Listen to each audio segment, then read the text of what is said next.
এটা একটা 3 KG cylinder. প্রথমে সিলিন্ডারে এই রেগুলেটরটাকে লাগিয়ে নিতে হবে।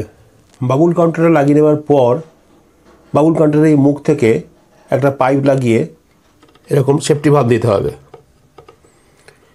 আমি CO2 ডিফিউজারটা একটা 4 ওয়াটের পাওয়ার ফিল্টার দিয়ে করেছি। এরপর যে সলিনয়েড ভালভটা আছে, এই যে সলিনয়েড ভালভ, এই ভালভটা কানেকশন করতে হবে। CO2টা কত সুন্দর ফিল্টারের মুখ দিয়ে বেরোচ্ছে দেখুন। CO2টা তো লাগিয়ে দিলাম, এরপর CO2টা মেজারমেন্ট করার জন্য তো একটা কিছু লাগাতে হবে, নাহলে তো যদি বেশি হয়ে যায়, যদি CO2 এক্সেস হয়ে যায়, তাহলে তো সমস্ত মাছ তো মরে যাবে। নমস্কার বন্ধুরা, কন্যাগড় অ্যাকোয়ারিয়ামের তরফ থেকে আপনাদের স্বাগত।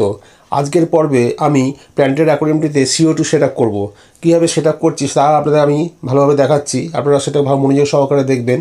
এর আগে প্রতিটি ভিডিও আপনারা দেখছেন তো, প্রতিটি ভিডিও যদি না দেখেন তাহলে প্ল্যান্টের অ্যাকোয়ারিয়ামটা কীভাবে একটা বাগানের মাটিতে কীভাবে সুন্দর একটা প্ল্যান্টের অ্যাকোয়ারিয়াম করা যায় সেটা আপনারা বুঝতে পারবেন না। তাই বলছি প্রতিটা ভিডিও আপনারা মনোযোগ সহকারে দেখুন। হ্যাঁ, তা আজকে ভিডিওটি আরম্ভ করা যাক।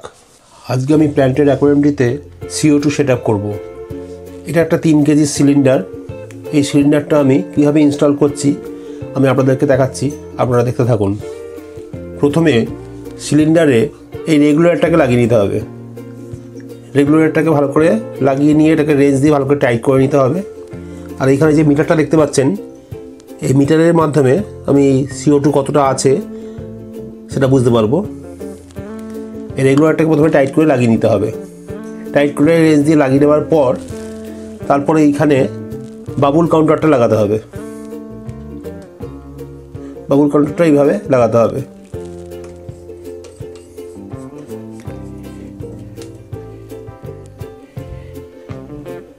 এইভাবে বাবুল কাউন্টারটা এভাবে লাগিয়ে নিলাম।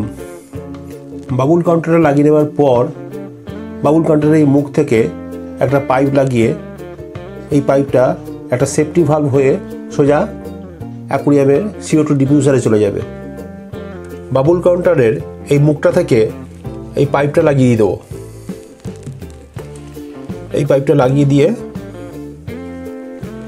এই পাশটাকে টাইট করে দিতে হবে।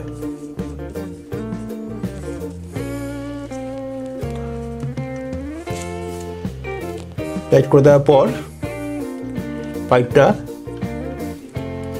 মাঝখানে একটা এরকম সেফটি ভালভ দিতে হবে। ঠিক আছে, এরকম সেফটি ভালভ দিয়ে এই পাইপটা চলে যাবে সোজা একদম অ্যাকোয়ারিয়ামের ভেতরে এই পাওয়ার ফিল্টারে। আমি CO2 ডিফিউজারটা একটা 4 ওয়াটের পাওয়ার ফিল্টার দিয়ে করেছি, কাঁচের ডিফিউজার দিইনি। এরকম 4 ওয়াটের একটা পাওয়ার ফিল্টার লাগিয়ে দিয়েছি। তার মধ্যে পাইপটা লাগিয়ে দিলে এটা হবে কি, এই যে CO2টা বেরোবে না, সেই CO2টা একদম মিহি হয়ে পুরো অ্যাকোয়ারিয়ামটা পুরোটা স্প্রেড করবে, পুরো অ্যাকোয়ারিয়ামটা স্প্রেড করে যাবে। তাতে CO2টা পুরো অ্যাকোয়ারিয়ামে চারিদিকে ছড়াতে পারবে। সেই জন্য পাওয়ার ফিল্টারই ব্যবহার করেছি। এটা একটা ভেনাসের 4 ওয়াটের পাওয়ার ফিল্টার। বাবুল কাউন্টারটা তো লাগানো হয়ে গেল। বাবুল কাউন্টারটা CO2 ডিফিউজারে লাগানোর পর এরপর যে সলিনয়েড ভালভটা আছে, এই যে সলিনয়েড ভালভ, এই ভালভটা কানেকশন করতে হবে। এই যে তারটা দেখছেন, এটা একটা 12 ভোল্ট সাপ্লাই। এই 12 ভোল্ট সাপ্লাইটা এখানে জুড়ে দিতে হবে। 12 ভোল্ট সাপ্লাইটা এখানে দিয়ে দিলাম। ঠিক আছে, এরপর 12 ভোল্ট সাপ্লাইটা দিয়ে দিলাম। কানেকশান দেওয়ার পর দেখুন CO2টা কত সুন্দর ফিল্টারের মুখ দিয়ে বেরোচ্ছে দেখুন। দেখেছেন, একদম মিহি বাবলস CO2 একদম বেরিয়ে সারা অ্যাকোয়ারিয়ামটা স্প্রেড করছে। দেখুন কি সুন্দর, কত সুন্দর স্প্রেড করছে দেখুন। ঠিক আছে, ওই জন্যই আমি কাঁচের ডিফিউজার না লাগিয়ে এরকম 4 ওয়াটের একটা পাওয়ার ফিল্টার ব্যবহার করেছি। এতে খুব সুন্দর CO2টা চারিদিকে ছড়িয়ে যেতে পারবে। CO2টা তো লাগিয়ে দিলাম, এরপর CO2টা মেজারমেন্ট করার জন্য তো একটা কিছু লাগাতে হবে, নাহলে তো যদি বেশি হয়ে যায়, যদি CO2 এক্সেস হয়ে যায়, তাহলে তো সমস্ত মাছ তো মরে যাবে। তার জন্য CO2 ড্রপ চেকার, এই ড্রপ চেকারটা লাগাতে হবে।